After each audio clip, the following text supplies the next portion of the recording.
오늘 우리는 이 갈렙의 삶을 통해서 우리의 삶이 얼마나 신실한가, 그리스도인다운가 하는 것들을 이제 좀 돌아보았으면 좋겠다는 생각이 들었습니다.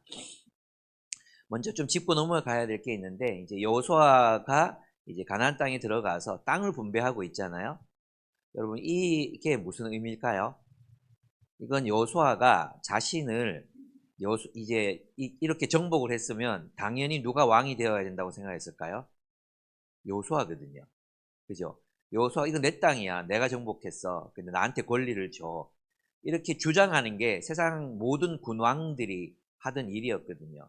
근데 여호수아는 이 여호수아가 앞부분에는 굉장히 전쟁 이야기들로 흥미진진하지만 뒷부분에 가보면은 지리하게, 그래서 저는 이걸 어떻게 설교해야 될지 모르겠는데 지리하게 땅을 분배한 이야기, 그리고 구체적인 지명들이 나오거든요. 왜 그렇게 적었을까요? 그것은 하나님이 우리 모두 각자에게 분깃을 주셨다는 것을 의미하는 거거든요.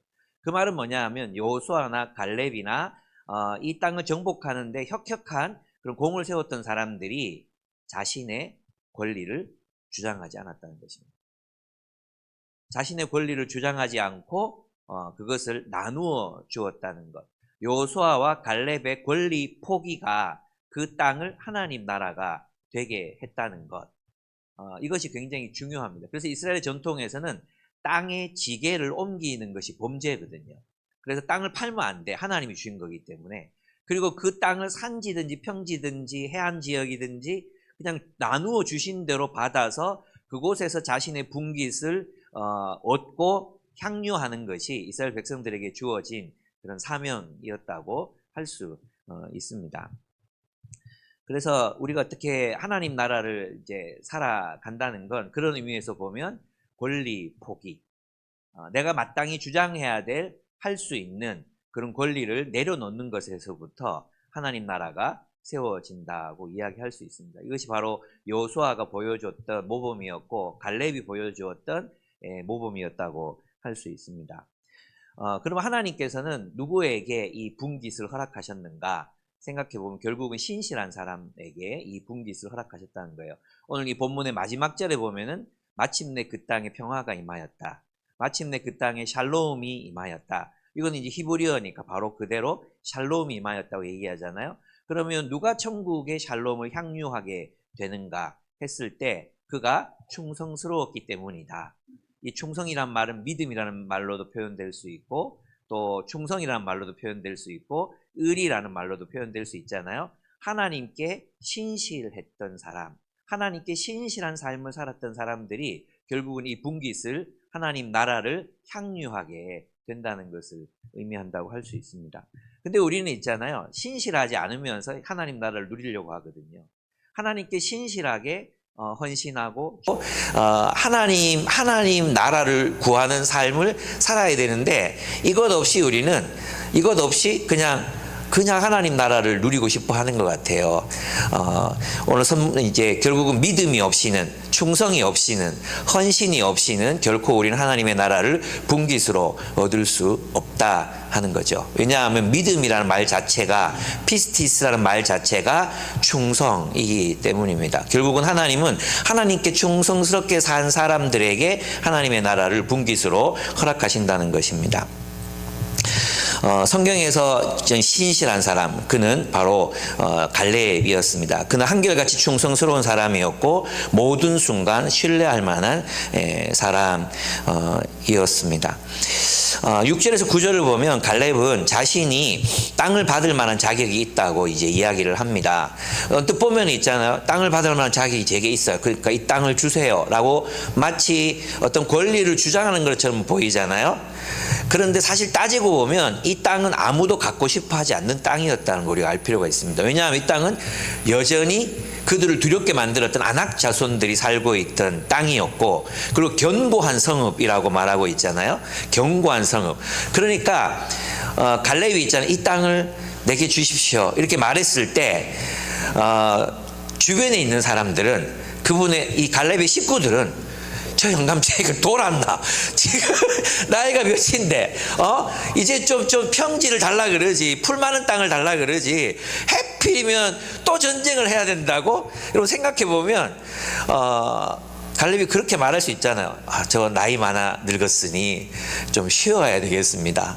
내가 얼마나 헌신했는지 아시지 않습니까? 그래, 저 밑에 있는 땅 산지 말고 저 농사 지을 수 있는 땅 거기를 좀 주시면 안 되겠습니까? 요 헤브론 바로 내려가면 그 땅이거든요. 근데 거기를 달라 그러지 않습니다. 그리고 이제 갈렙의 뭐 이게 딸인가가 악사가 이제 결혼할 때 뭐라고 얘기하느냐 하면 우물을 달라 그러죠. 우물을 달라. 이 무슨 말입니까? 갈렙이 요청한 땅에는 우물도 없었던 땅이라는 거예요. 그러니까 이게 어떤 자신의 특권과 권리, 내가 이만큼 헌신했으니까 이걸 주세요라고 말한 것이 아니라 여전히 정복해야 될 땅이 남아있다면 제가 그 땅을 차지하겠습니다. 제가 책임지겠습니다. 제가 정복하겠습니다. 이거 누가 하겠습니까? 제가 하겠습니다. 여러분 이 갈렙이 유다 족속이잖아요. 그런데 나중에 여부스 사람도 못 몰아낸 이야기가 나오거든요. 그러니까 모든 사람의 마음이 다 갈렙 같지 않은 거예요. 다 갈렙같이 갈렙이 이 산지를 내게 주소서 이랬을 때 분명히 거기 안에도 있었고 막 한 절반 이상은 생감지 돌았는갑다. 지금 뭐 이 더 풍성한 땅을 달라고 해도 진짜 참 모자랄 판에 지금 이 산지를 달라고 아직 그 정복해야 될 땅을 달라고 하더니 저 행감지가 진짜 돌아가지고 노망이 났나 이런 생각을 하는 젊은 사람들이 훨씬 더 많았을 거예요. 그러니까 여부수적으로 못 몰아내고 있었지 않습니까? 여러분 여호수아는 지금 보여주고 있는 이것을 보면 자신이 뭐라고 얘기합니까?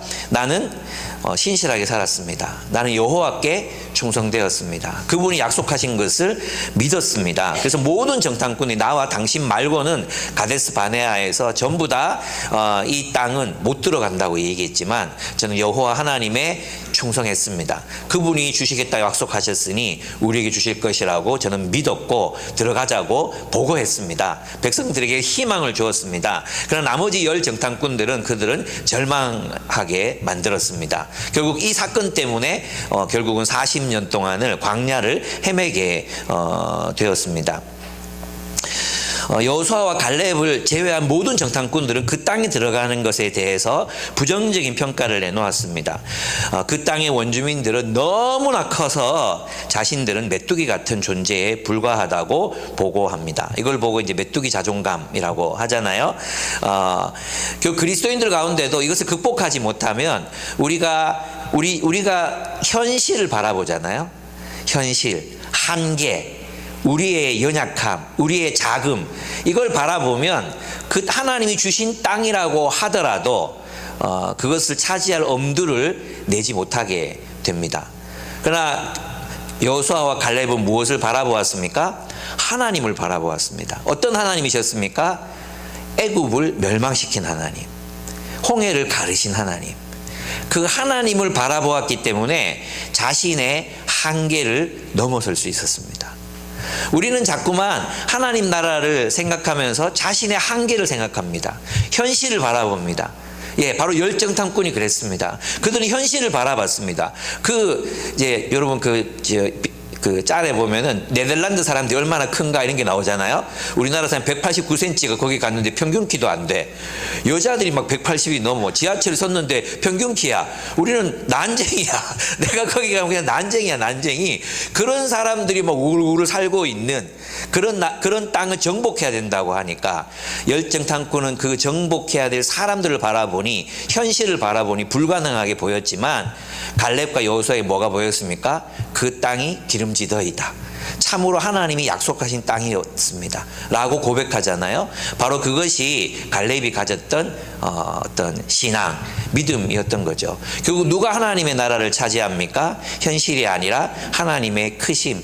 하나님이 우리와 함께 하신다면, 조건이 붙잖아요. 그냥 무조건 달라는 게 아니야. 하나님이 우리와 함께 하신다면 우리가 그 땅을 차지할 수 있을 것입니다. 이런 믿음의 고백을 하는 사람들이 결국은 하나님의 나라를 향유하게 됩니다. 여러분, 이런 갈렙과 여호수아의 이런 전망, 어떤 관점, 이것은 늙어서도 마찬가지예요. 이 산지를 달라고 하는 데 있잖아요. 갈렙은 부담이라고 생각하지 않아요. 놀랍게도 이 땅을 하나님이 내가 밟는 땅 다 준다고 약속했으니 내가 남들이 아무도 이 땅을 달라고 하지 않으니까 이제 내라도 할게요. 이런 부담이 아니라 하나님이 약속하신 축복의 땅이라고 정말로 믿고 그 땅을 요청하고 있는 모습을 봅니다. 한결같습니다. 그래서 이 갈렙의 과거를 보면 그는 신실하게 살아왔던 사람들이었습니다. 여러분은 하나님을 바라봄으로 하나님의 나라를 세워가고 계십니까? 아니면 여러분 자신과 현실을 바라보고 이건 내가 할 수 없어, 불가능해, 사춘기 아이를 어떻게 하나님 나라 백성으로 세우는 건 불가능한 일이야, 이 땅의 현실 속에서 하나님 나라를 살아간다는 것은 불가능해, 말씀을 따라 살아간다는 건 불가능해요. 오늘 아침에 아내가 예레미야서를 읽고 나서 저에게 이제 말해준 게 있거든요. 예레미야가 하나님 말씀을 막 선포했어요. 그랬더니 백성들이 뭐라고 얘기하는지 아십니까? 이 말씀이 지극히 우리에게 부담이 되는도다. 이 말씀이 우리에게 부담이 되는, 지금 많이 들어보지 않습니까? 이런 말 우리가 좀 많이 들어본 것 같은, 내 안에서 울려나오는 이 말씀이 우리에게 심히 부담이 되는도다. 하나님 뭐라고 말씀하신지 아십니까? 너희가 내 말을 부담스럽게 여겼으니 내가 너희를 참으로 부담스럽게 하리라, 이렇게 돼 있어요. 하나님은 속이 넓은 분이 아니에요. 하나님은 뒤끝이 있으십니다. 그러니까 여러분, 하나님의 마음을 흡족하게 해드려야 됩니다. 하나님이 주신다고 했으면 주시는 거예요. 하나님이 할 수 있다고 하셨으면 할 수 있는 거예요. 근데 왜 자꾸 자기를 생각합니까? 자기를 들여다봅니까? 우리의 한계를 생각합니까? 넘어서셨으면 좋겠습니다. 그렇습니다. 어차피 우리는 누군가에게 충성하면서 살아가게 돼 있는 존재예요. 현실에 충성하든지. 그 열정당꾼은 무엇에 충실했습니까? 현실에 충성했잖아요. 현실에 신실했습니다. 그러나 여호수아와 갈렙은 하나님의 약속에 신실했습니다. 여러분도 그렇습니다. 우리도 그렇습니다. 현실에 신실하게 반응하며 살아가는 사람들을 그리스도인이라고 하지 않습니다. 혹은 사울처럼 사람들에게 충성하며 살 수도 있습니다. 우리는 사울의 결말을 압니다. 사울은 어떻게 죽었습니까? 다윗에게 죽지 않고 자살했습니다. 네. 우리는 때로는 자신이 속한 진영, 이데올로기, 계급에 충성하고 있으면서도 하나님께 대해 충성하고 있다고 착각할 수도 있습니다. 많은 대형교회 목사들이 부자들의 계급, 부자들의 이익에 충실하면서도 그게 그건지 모르는 거예요. 예, 저는 깜짝 놀랐어요. 정말 존경받는 어떤 목사가 나와가지고 하는 얘기가 뭐였냐 하면, 좌파 이야기를 하면서 그 좌파들은 어차피 다 무너뜨려야 되는 사람들이라고, 다 모든 걸 무너뜨려야 만족하는 사람들이라고. 저는 깜짝 놀랐어요. 진보가 그렇게 나온 게 아니잖아요. 진보가 옳다 또는 보수가 옳다 이런 얘기 하는 게 아니라, 그렇게 진보주의자들이 될 수밖에 없었던 그런 사람들의 마음, 정의를 부르짖고 또 공정함을 생각하는 사람들의 마음은 전혀 무시돼 있는 거죠. 그러니까 자신이 주변에 누구랑 사느냐, 부자들하고만 사니까 부자들의 이야기가 그들에게 충성하는 거죠. 그들에게. 그렇게 되면 안 되잖아요. 우리도 그렇게 될 수 있습니다. 갈렙은 하나님께 충성했습니다. 갈렙은 하나님을 따랐습니다. 나는 나의 주 하나님을 충성스럽게 따랐습니다. 신실하게 따랐습니다. 라고 이야기합니다. 하나님께서 여호수아에게 뭐라고 말씀하셨습니까? 하나님이 주신 율법을 날마다 공부하고 실천하라고 말했습니다. 그죠? 왜 그렇게 했겠습니까? 여호수아의 충성은 이스라엘 민족을 위한 충성이 아니라 여호와 하나님에 대한 충성이어야 했기 때문이에요. 결국 신실하다는 것은 그리스도의 말씀을 따라 신실하게 살아가는 삶이라는 거죠. 어떤 이스라엘이라는 민족, 우리 자신의 민족, 우리의 국가, 우리의 진영, 그것의 이익을 위해서 사는 것이 아니라 오로지 하나님에 대한 충성, 그것은 율법을 지키는 삶. 무엇을 위해 우리를 부르셨는가? 무엇을 위해? 하나님을 사랑하고 이웃을 사랑하는 삶으로 부르신 그 하나님에 대한 신실함, 그것을 우리는 지금도 요청받고 있습니다. 여러분, 누구에게 충성하고 계십니까? 무엇에 신실합니까? 여러분, 그것은 현실입니까? 아니면 하나님이십니까? 우리는 날마다 이 신실함에 대한 시험을 받습니다.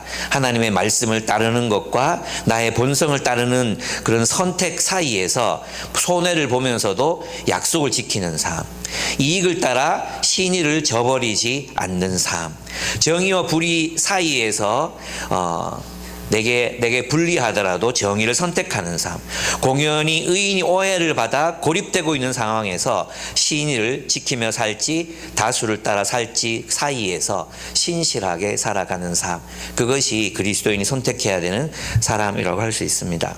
여러분 신실하게 살아오셨습니까? 여러분은 좋은 사람입니까? 예, 우리는 여러분 그렇게 살아왔다고 저는 믿습니다.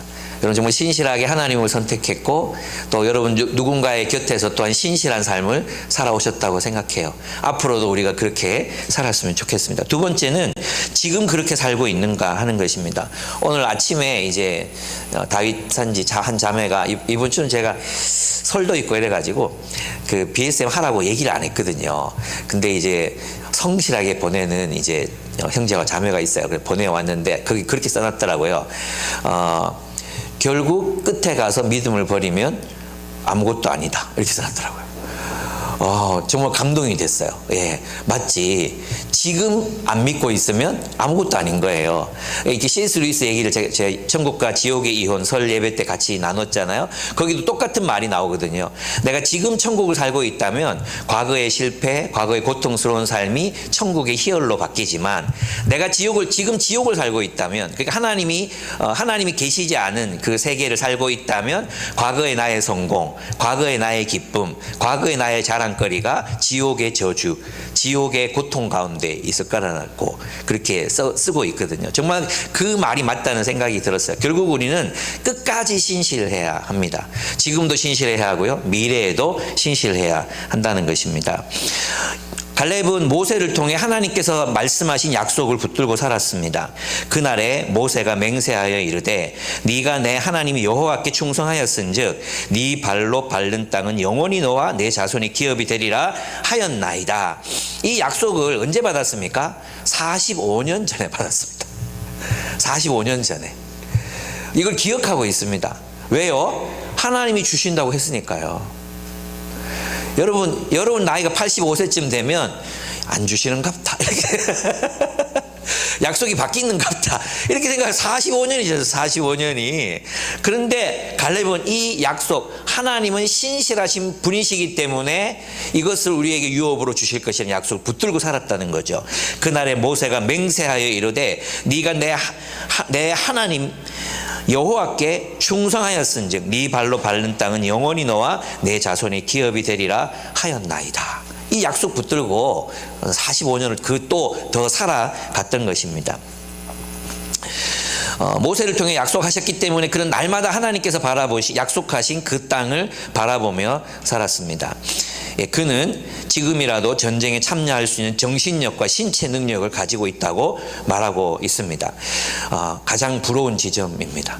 나이가 85세가 됐는데도 이렇게 나는 청년들과 함께 전쟁에 나갈 수 있다고 말할 수 있을까 이런 생각이 들었습니다. 그래서 체력을 단련해야겠다 이런 생각이 들었어요. 아직은 제가 아들들과 80을 하면 제가 이기거든요. 아직은 갈렙입니다. 아직은 갈렙의 체력을 가지고 있습니다. 근데 얘들이 져준지도 몰라요, 사실. 근데 이제 군에 갔다 와, 군에서 맨날 하는 게 운동밖에 하는 일이 없어. 운동밖에 안 해. 군대에 요새 뭘 하는지 모르겠어요. 맨날 엮기도 운동하고 책 읽고 자고 뭘 하는지 모르겠어요. 근데 이제 나오면 이제 좀 힘이 딸리지 않을까 싶기는 합니다. 그 말은 뭐냐 하면 그는 언제나 준비된 사람이었다는 거죠. 그렇죠. 신실한 사람은 하나님의 부르심을 따라 지금을 사는 사람이에요. 언제든지 부르실 때 그 부르심에 응답할 수 있는 사람. 지금 제가 필요합니까? 저 산지를 정복할 사람이 없습니까? 제가 가겠습니다. 그것이 바로 이 갈렙이 가졌던 마음의 자세였습니다. 여러분 그 성경에 보면 열처녀 비유가 나오잖아요. 열처녀 비유. 이 비유의 핵심이 뭐예요? 신실함이거든요.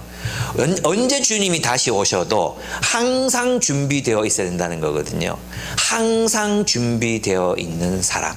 그를 우리는 신실한 사람이라고 말한다는 것입니다. 언제 신랑이신 예수께서 다시 오시더라도 늘 준비되어 있으라. 그때 다시 준비하려면 늦다. 지금 준비되어 있어라. 기름을 준비하고 있어라 하는 것입니다. 결국은 하나님 나라를 신실하게 사는 사람은 그 나라에 대한 헌신을 미래로 미루지 않습니다. 과거를 추억하지도 않습니다. 지금 언제나 준비되어 있는 사람이 바로 하나님 앞에 신실한 사람이라고 할 수 있습니다. C.S. 루이스는 그래서 우리가 이 하나님의 나라를 누리기 위해서는 저는 갈렙과 같은 강함이 필요하다고 생각해요. 강함. 갈렙은 강했잖아요. 그의 정신력도 강했고 그의 신체적 능력도 강건했거든요. 저는 그런 생각이 들었어요. 어제 이제 다윗산지 선생님들하고 같이 얘기를 나누는데 쌤들이 그런 얘기를 하더라고요. 저는 갈렙의 체력보다 정신력이 부럽다고. 나이 85이 됐는데도 이런 열정을 유지할 수 있다는 것이 정말 대단하다는 생각이 들었다고. 여러분, 우리 한국교회에서 지금 보고 있는 게 뭡니까? 노역에 빠진 목사님들을 보잖아요. 노역에 빠진 찬때 존경받았던 많은 목사님들을 본단 말이에요. 내 아들이니까, 내가 우리 교회 개척했으니까 지분이 있지 않냐, 460억을 내놔라고 처음에 얘기했다가 46억으로 줄어들었거든요. 그럼 46억이라도 내놔라. 지금은 이제 다 사라져 버렸어요. 예, 이렇게 됐어. 그 아들의 비리도 나오고 막 이래가지고 이제 사라지게 됐는데, 슬프지 않습니까? 조영기 목사님도 노후가 그 나중이 정말 그렇게 존경스럽지 못했거든요.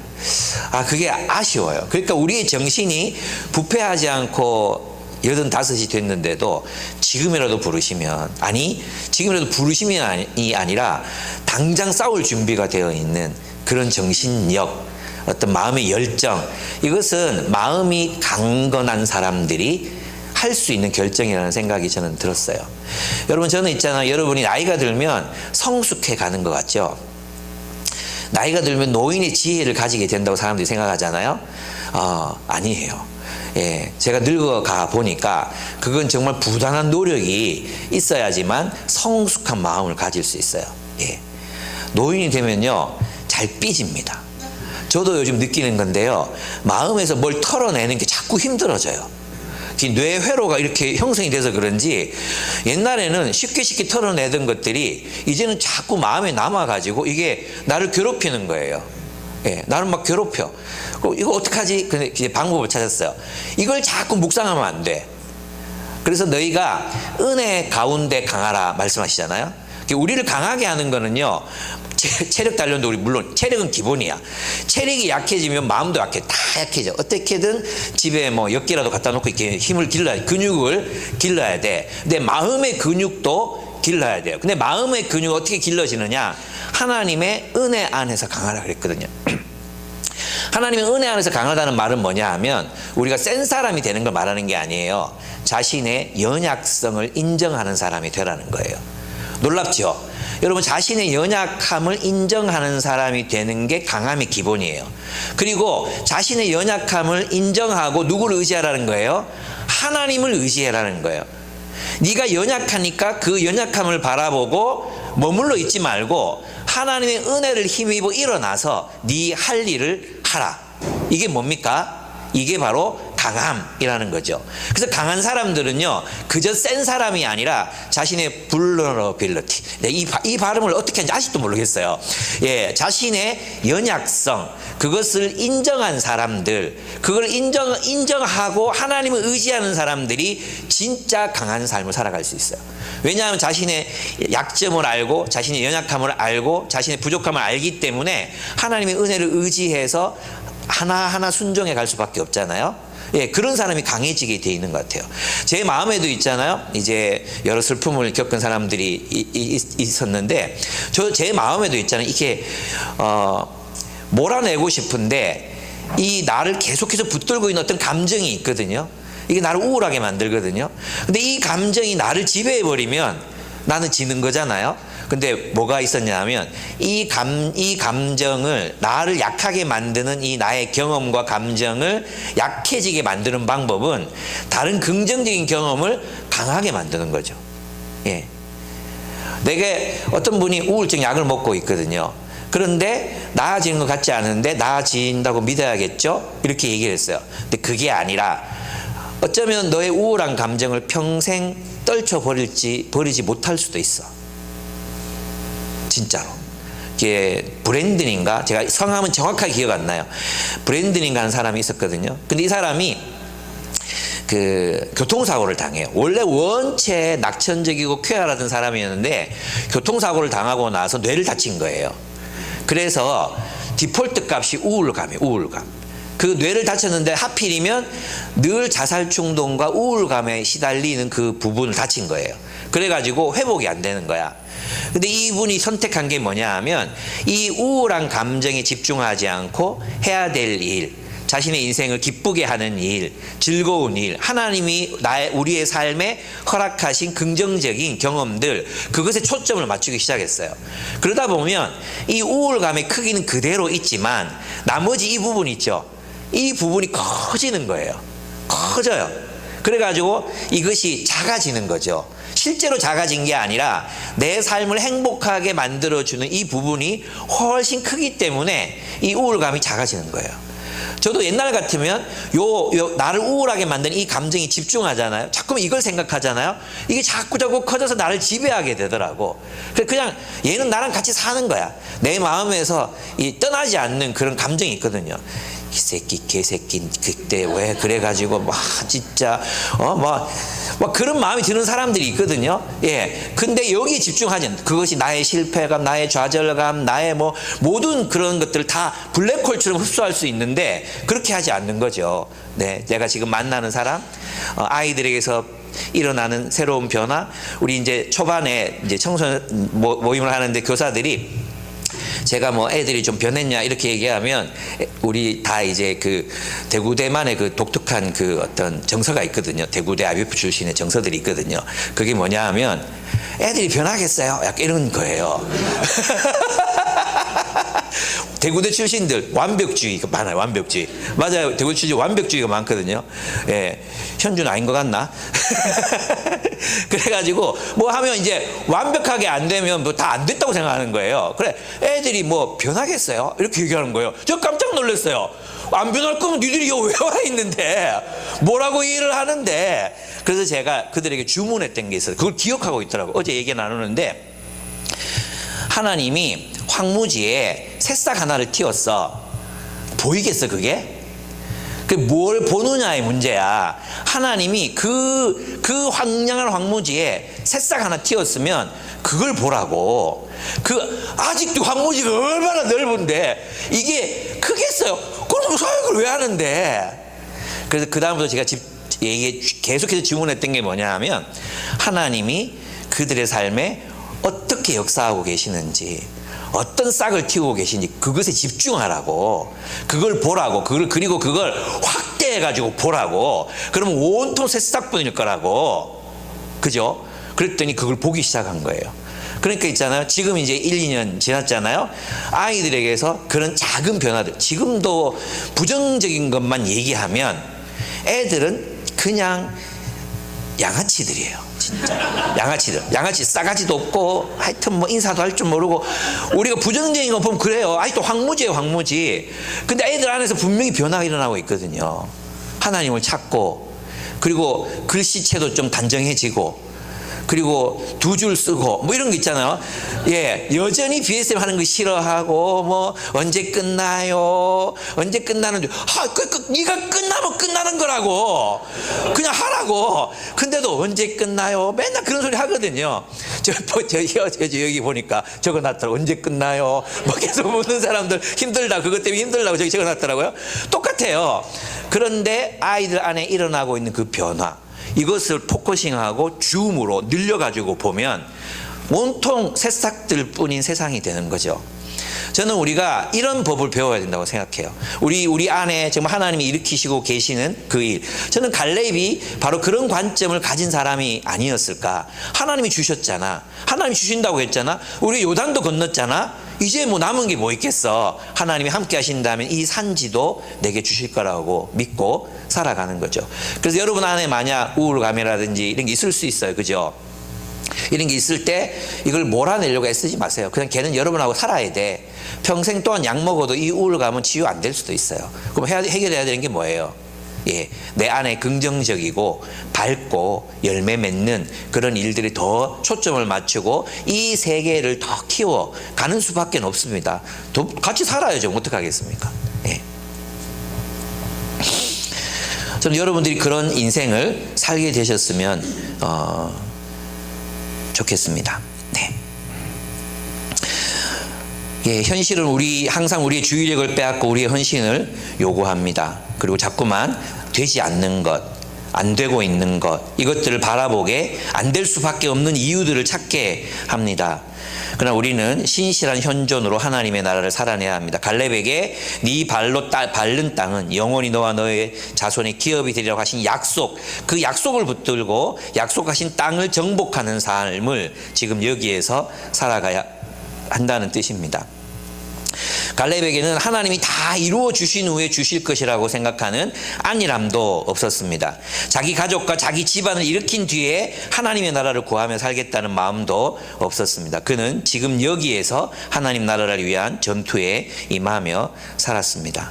삶은 언제나 바쁘고 긴급하게 처리해야 될 일들로 가득 차 있습니다. 바로 그때 지금 여기에서 내가 할 수 있는 하나님 나라의 일들을 선택하고 살아가신 여러분들이 되시기를 축복합니다.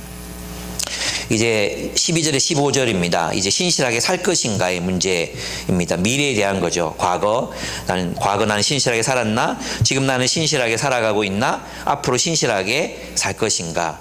하는 문제입니다. 갈렙은 아직 가나안 정복 전쟁이 끝나지 않았다는 걸 알았고 자신이 그 일을 감당할 수 있다고 말합니다. 아까 제가 그 얘기를 하다가 잠깐 멈췄는데요. 그 설날에 제가 여러분하고 얘기 나눴던 거 있죠. C.S. 루이스의 저는 이 통찰이 정말 참 대단하다고 생각해요. 그게 뭐냐 하면 우리가 지금 하나님 나라를 살 수 없는 이유는 어떤 죄나 어리석음이나 이런 문제 때문이 아니라 연약하기 때문이라는 거예요. 충분히 강하지 않기 때문에 하나님의 나라를 살 수 없다. 이렇게 얘기했거든요. 그래서 이제 천국에 온 영혼들은 천국에 풀을 밟는 것도 두려워하거든요. 천국에 돋아난 풀, 꽃향기를 맡는 것도 두려워해요. 왜냐하면 자신들이 너무나 연약하기 때문이에요. 예. 그래서 강한 사람들만이 천국을 누릴 수 있다. 아까 제가 얘기했죠. 누가 강해진다고요? 은혜 안에서 자신의 연약함을 인정하고 하나님을 의지하는 사람이 강해질 수 있잖아요. 저는 이제 우리가 어떤 선택을 하거나 이럴 때 보면은 되게 막 애기 같은 그런 모습들 우리들에게 있어요. 애들 있잖아요. 애들. 우리 조를 짜잖아요. 조를 짜면 애들은 그 오빠랑 저는 한 조 안 할래요. 예, 누군지 상상이 가시죠? 그 오빠야가 이번 수련회 가면 저 안 갈래요. 이런 이야기들을 하거든요. 애 같잖아요. 근데 우리도 똑같아요. 예, 우리도 새로운 사람들과 좀 해보자 이러면은 싫은데요. 약간 부담스러운데요. 이런 거 있잖아요. 너무 애기 같지 않습니까? 예, 이건 제가 좀 이렇게 표적 설교인데 우리 유아부에서 율동할 사람을 찾는데 경희간사가 맨날 모임 때마다 와가지고 율동할 사람이 없다. 아무도 못한다 그런다고 얘기하는 거예요.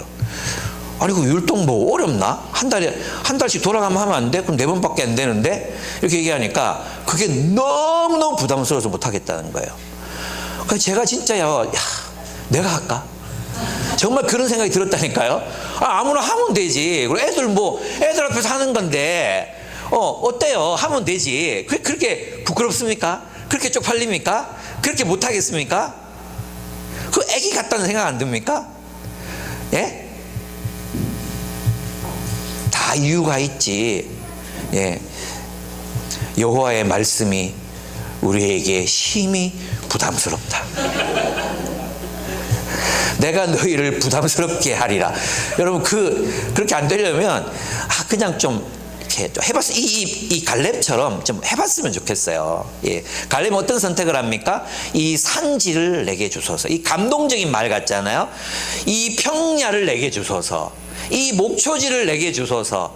이 산지를 내게 주소서. 뭐가 제일 어렵겠습니까? 이 산지를 내게 주소서. 아낙 자손이 여전히 살아있는 그 땅을 내게 달라고. 그거 제가 하겠습니다. 이거 남들이 하기 어려워하니까 제가 하겠습니다. 이게 이제 갈렙의 태도였다는 것입니다. 그날에 여호와께서 말씀하신 이 산지를 지금 내게 주소서. 당신도 그날에 들으셨거니와 그곳에는 아낙 사람이 있고 그 성읍들은 크고 견고할지라도 여호와께서 나와 함께 하시면 내가 여호와의 말씀하신 대로 그들을 쫓아내리이다. 그의 마음은 현실에 안주하지 않았습니다. 비옥하고 넓은 땅을 구할 수도 있었습니다. 그럴만하지 않습니까? 그러나 그의 마음은 아직 정복되지 않은 산지에 있었습니다.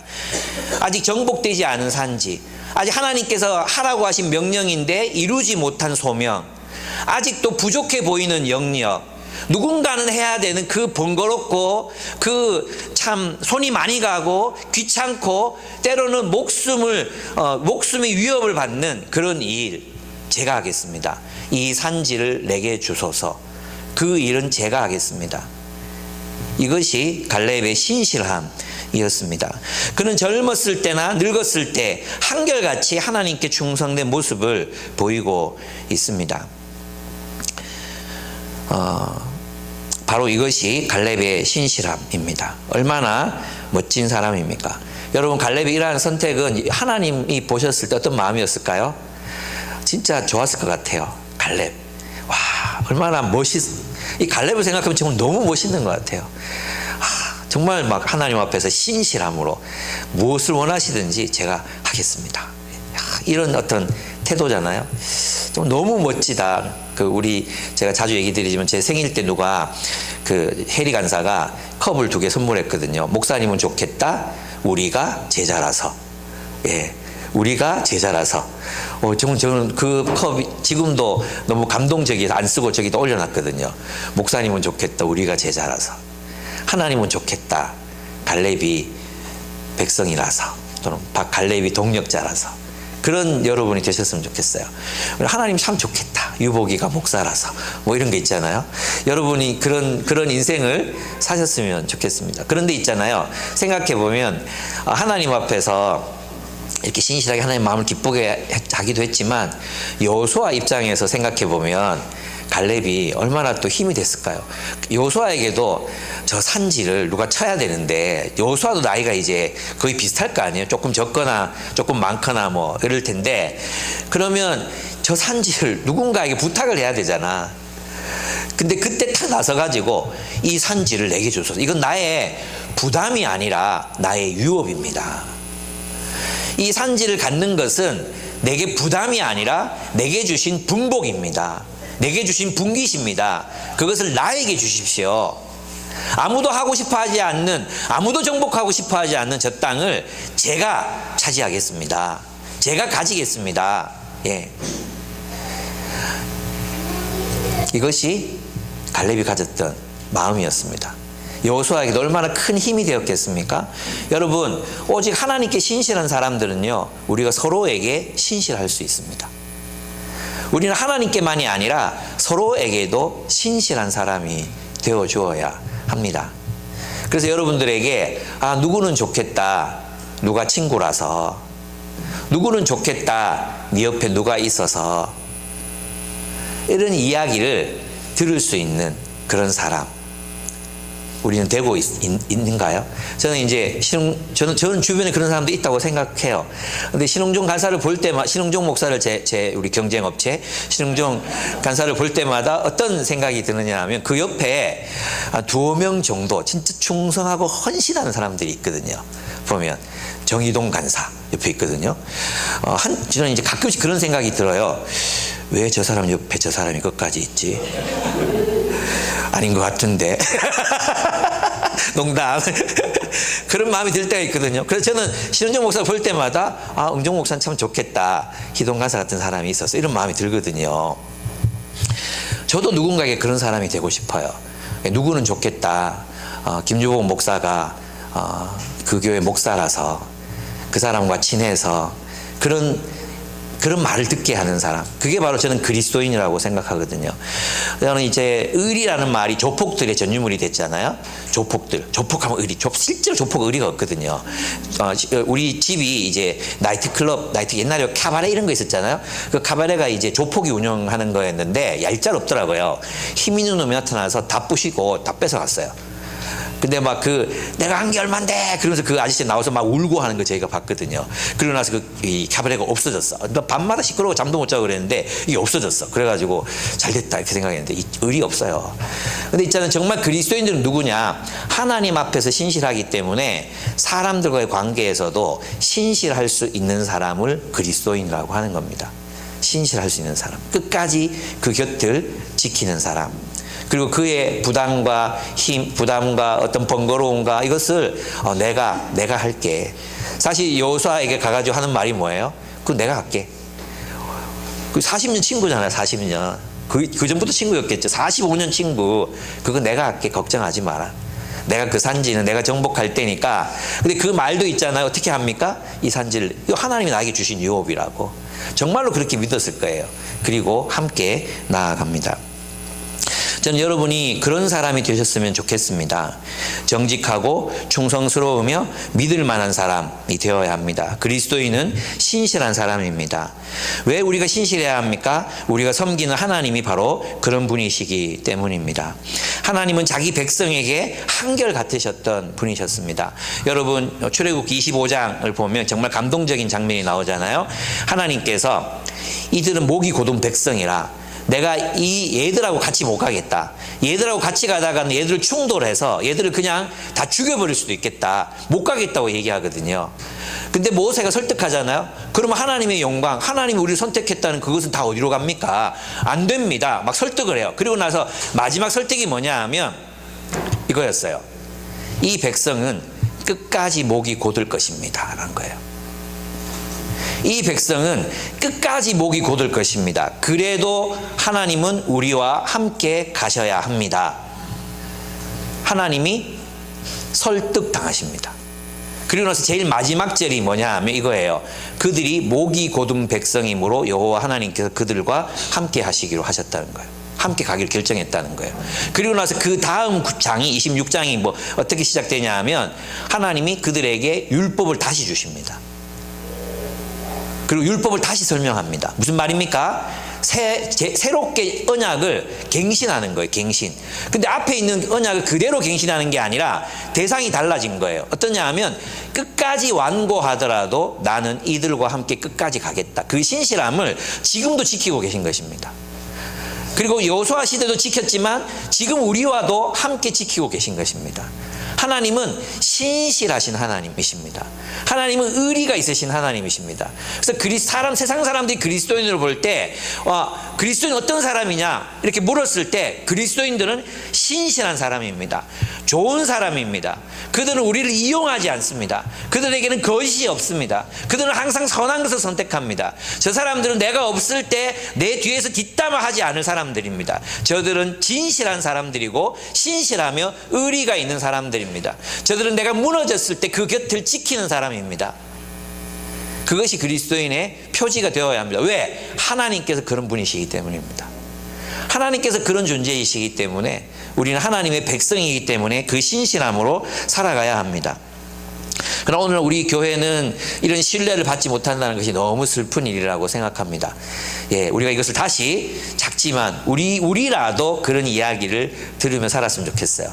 누군가 우리를 얘기할 때, 야, 누구는 좋겠다. 네 같은 애 친구, 야, 네가 친구니까 얼마나 좋겠어.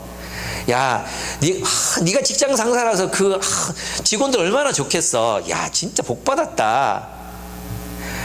야, 네가 마누라라서 야, 네 남편 진짜 행복하겠다. 얼마나 좋아.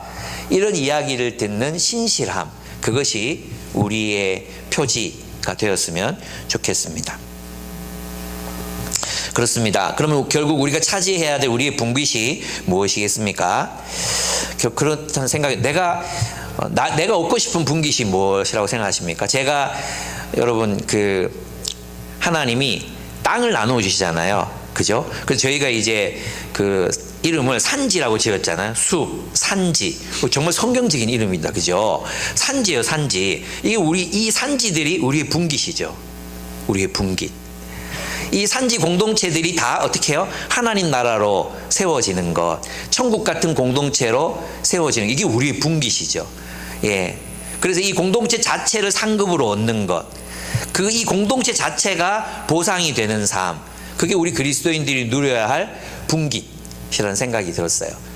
성경에서 땅은 세 가지 의미가 있거든요. 하나는 공동체, 또 하나는 뭐예요? 일터, 또 하나는 가정이거든요. 예, 그래서 교회 공동체, 가정, 일터에서 우리는 우리의 분깃, 우리의 일터에서 하나님 나라, 하나님의 통치를 실현해가고 그것을 통해서 우리는 분깃을 얻어야 돼. 하나님이 내가 일군 일입니다. 이 일을 통해서 내가 이런 열매를 얻었습니다. 할 수 있는 하나님 나라 열매가 있어야 되고, 여러분의 가정이 점점 성숙해서 하나님 나라를 이루어 가야 합니다. 그래서 여러분 아버지들이 지금부터 열심히 자녀들 붙들어 놓고 말씀을 가르쳐야 됩니다. 예, 대화의 방식으로. 예. 가정 예배 드리자. 찬송가 343장 4절까지 사도신경 막 이렇게 하면 안 돼. 그냥 식사하면서 자연스럽게 대화를 나누는 거예요. 대화. 어떻게 지내는데, 학교에서 뭐 배웠어? 그리고 거기서 이런 거 배우지? 근데 이건 하나님 뜻은 이거야. 친구 관계에서 너 이렇게 살아야지. 이 관계를 풀 수 있는 지혜는 이런 거야. 성경을 가지고 이제 가르치는 그런 가정을 여러분이 세워가. 그리고 그 가정이 여러분 분깃이 되는 거예요. 여러분이 정말 힘들 때, 그러니까 아이들이 눈이 약간 이렇게 돌아가는 시기가 있거든요. 그러니까 모든 행동이 지는 정상인데 거의 미쳤다고 표현해야 되는 그 시기가 있어요. 한 1년 가요, 1년. 요게 많이 가지 않거든요. 근데 우리는 이때 요 한 1년 전 요 기간을 큰일 났다, 이제. 야가 이제 하나님도 안 믿고 교회도 안 가고 이제 완전히 돌았구나. 요런 시기가 있거든요. 요때 여러분이 정말 잘하셔야 돼요. 끼가 하면서 막 이래 되면 안 돼. 그렇게 되면 안 되고, 그때 이제 어른스럽게 얘를 어른으로 대해야 돼. 어른으로 대하면서 말씀을 대화하고 가르치고 이렇게 해야 돼요. 여러분 시간이 많이 걸려요. 이 시간을 잘 인내하시면 여러분들은 평생 동력자를 얻게 됩니다. 저는 요즘 약간 그런 기쁨 같은 게 조금 있는 것 같아요. 우리 명은이가 어제 이제 IBF 총회 하는데 총대로 학생 대표로 왔거든요. 그래서 앉아 있는데 되게 불만 가득한 표정으로 앉아 있더라고. 이렇게 딱 봤는데 눈이 이렇게 해가지고 앉아 있더라고. 아이고, 좀 기쁘게 앉아 있지 생각은 들었지만 그 앉아 있는 게 기쁘더라고요. 내가 이거 고민했거든. 꼭 내가 가야 되냐고 이렇게 막 고민하더라고. 네가 가지면 간 사람들이 기뻐하지 않을까? 그거 가서 이제 앉아 있더라고요. 우리 아들도 이제 그러고 우리 딸도 요즘 생각이 많이 좋아져가지고 참 이렇게 만나면 되게 해피한 거예요. 그래서 여러분이 그런 가정을 세워갔으면 좋겠어요. 밥상머리에 앉으면 맨날 싸우고 뭐 이런 게 아니라 진짜 아이들과 말씀을 나눌 수 있고 사역을 나눌 수 있고 성교에 대해 이야기할 수 있고 하나님의 정의를 이야기할 수 있고 이런 가족 공동체 그걸 세워가야 돼. 근데 그 책임이 누구에게 있느냐? 아빠에게 있어. 아빠. 그리고 엄마에게 있어. 아빠와 엄마. 이 두 분이 합력해서, 이 네 책임이다가 아니라 두 분이 합력해서 이 과정을 잘 좀 세워 가셨으면 좋겠어요. 그게 여러분의 분깃이에요. 여러분, 우리 분깃은 그냥 하늘에서 뚝 떨어지는 게 아니에요. 그냥 뭐 하늘에서 뚝 떨어져 주는 게 아니라 우리가 일구어 가야 되는 거잖아요. 우리가 정복해야 되는 거잖아요. 하나님의 통치를 실현해야 되잖아요. 마침내 그 땅에 평화가 이르렀다. 마침내 그 땅에 샬롬이 임했다. 그 날이 오기까지 여러분들이 최선을 다하셔야 됩니다. 그래서 여러분들이 하나님께 충성하고 있는 모습을 자녀들에게 보여줄 수 있을 때 나는 내 인생에 가장 중요한 건 너희도 아니고 너 아내도 아니야. 내게 가장 중요한 건 하나님이셔. 하나님이 옳다고 하면 옳은 거야. 그래서 하나님이 우리 집의 가장이라는 걸 늘 확인시켜줘야 돼. 내가 가장에서 옳은 게 아니야. 가장이라도 하나님 앞에서 잘못됐어. 그러면 내가 잘못했어. 미안해. 그때 내가 오해했어. 미안해. 오늘 아침에 말씀을 묵상하는데 하나님이 그걸 보여주시더라고. 미안해. 이럴 수 있는 가정이 될 때, 그죠? 이것도 일종의 자신의 연약함을 인정하는 거잖아요. 그리고 하나님의 은혜를 의지할 때 우리가 행복한 가정이 되어갈 수 있습니다. 그래서 여러분이 그 가정을 여러분의 분깃으로 삼고 여러분의 산지와 여러분의 교회를 또 분깃으로 누리는 여러분의 삶이 되셨으면 좋겠습니다. 저는 예, 정말 산지거든요. 다윗 산지. 정말 산지예요, 산지. 여기에는 거인들이 살고 있어요. 여기 정말 크고 정복하기 어려운 거인들이 살고 있습니다. 근데 저는 이 거인들을 정복해가는 즐거움이 제 안에 있는 것 같아요. 아이들이 말씀 앞에, 어제도 꼬맹이들이 이 BSM을 하는데 여러분 가정에서 잘 가르쳐서 그런지 와유 줄글이 길더라고. 이게 길어. 지금 그 위에 애들은 한 줄이거든요. 묵상 한 줄. 뭐 그것도 끝까지 뭐 씁니다도 아니야. 됨, 함, 그러함 이렇게 끝나거든요. 근데 얘들이 14줄을 내줬거든. 내가 그것도 칸을 좁게 만들어 가지고 줬어. 이게 다 채웠더라고. 그럼 너무너무 감사했어요. 이것이 우리의 분깃입니다. 저는 그래서 우리 이 아이들을 데리고 저의 분깃으로 삼고 이 아이들 성장해가고 자라나고 하는 걸 저의 분깃으로 삼고 싶어요. 그래서 이 친밀해져 가고 있거든요. 정말 너무 행복해요. 예. 옛날에 자윤이한테 전화를 걸면 오늘 안 와가지고 이제 이 월드컵대로 막혀가지고 지금 돌아오고 있는데 전화를 걸면 왜요? 예? 꼭 만나야 돼요. 뭐 요건 이랬거든요. 근데 이제 군에 내일 군에 간단 말이에요. 그래서 자윤아 어제 아래 전화 자윤아 이렇게 전화를 하니까 네 목사님 이렇게 전화를 받는 거예요. 여러분 이 기적이거든요. 넌 그 전화를 받는데 얘가 나를 신뢰할 만한 사람, 나를 신실한 사람, 믿을 만한 사람으로 나를 받아들이고 있다는 거잖아요. 친밀함으로 받아들이고 있잖아요. 이게 너무너무 행복했어요. 근데 아직은 이제 요런 친구들이 이제 대학교 간 친구들, 고3 요런 친구들 요런 분깃이 된 것 같아. 근데 아직 중3 있어요. 있는데 아직은 거인이에요. 아직은 거인이야. 근데 조금씩 하나님 말씀으로 가르치고 계시다는 느낌이 들거든요. 그래서 나는 얘들아 이렇게 분깃을 삼아서 저는 이 공동체를 정말 향유하고 싶은 마음이 저에게 있습니다. 결국 분깃이 뭘까? 사람 아닐까? 생각해 보세요. 너는 누가 너 친구라서 참 좋겠다. 그런 사람들이 서로가 그렇게 서로가 신실한 사람들이 모여서 공동체를 이루었다면 그게 뭘까요? 그게 저는 분깃이라고 생각해요. 예. 바울이 말했듯이 내 자랑의 면류관이 무엇이냐 그랬듯이 우리가 서로에게 분깃이 되는, 서로를 위해 서로를 돌보고 서로를 사랑했고 그래서 서로가 자라났어. 그래서 서로가 서로에게 신실한 사람이 돼 있어. 그런 사람들이 모여서 공동체를 이루고 있어. 그게 우리의 분깃 아닐까요?